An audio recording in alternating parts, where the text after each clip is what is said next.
প্রিয় ভাই আমার, বন্ধু আমার, কে তোমারে বানাইলো? কেন বানাইলো? কেন আসলা পৃথিবীতে? কি করছো? এটাই কি উচিত ছিল কিনা?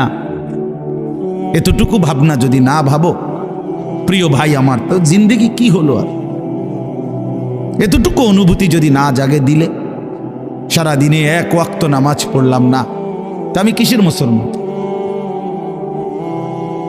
দিন রাত আমি নারী ছাড়া, ছবি ছাড়া, নর্তকী ছাড়া, জিনা ব্যভিচারের দৃশ্য ছাড়া আমার জীবন চলে না, রাত কাটে না, আমি কিসের মুসলমান? 30 বছর যে সুদ খায়, এই হারামখোর কিসের মুসলমান? 30 বছর ধরে যে মিথ্যা বলে, প্রতিদিন ওজনে কম দেয়, কাস্টমারকে ঠকায়, প্রতিদিনও হারাম রোজগার করে, এই নাফরমান কিসের মুসলমান?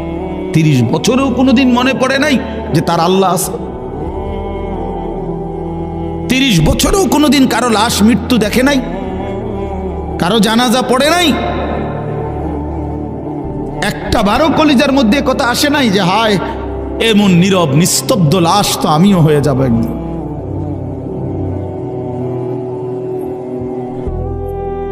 কবর দেখলে তো এটা ভাবা উচিত। রাসূলুল্লাহ সাল্লাল্লাহু আলাইহি ওয়াসাল্লাম বলছেন, তোমরা কবর জিয়ারত করো। তোমাদের কবর জিয়ারত করলে 3টা জিনিস উপকার হবে, 3টা ফায়দা হবে।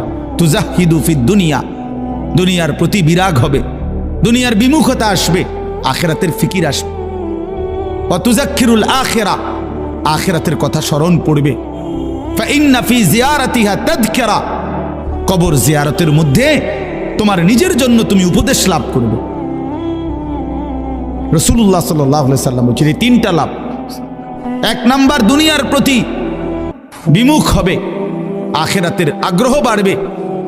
2 নাম্বার, স্মরণ হবে, আর উপদেশ অর্জন হবে যে হায় এই মানুষটা আমার মতো হাঁটতো, ছুটতো, ফিরতো, ঘুরতো, কথা বলতো, জলজ্জান্ত আমাগো চাচায় বড়া, আমার বাপ, আমার ভাই, উনি আমার চাচাতো ভাই, এ তো আমারই মতো দৌড়তো, ছুটতো, হাঁটতো, খাইতো, ঘুমাইতো, কিন্তু আজ সেই জ্বলন্ত মানুষটা এভাবে স্তব্ধ হয়ে গেল। পৃথিবীর কত মানুষ কত আওয়াজ করতেছে, বেচারা একটা শব্দও করে না। যে মানুষটা একটা মশার আওয়াজে ঘুম ভাঙ্গা যাইতো, আজ এত মানুষের চিৎকার চেঁচামেচি, এই লাশ কেন নড়ে না? আল্লাহ নবী সাল্লাল্লাহু আলাইহি ওয়াসাল্লাম এক সাহাবীর জানাজা পড়তে গিয়ে কবরের দিকে তাকাইয়া, হাদিসে আছে হযরত বারা ইবনে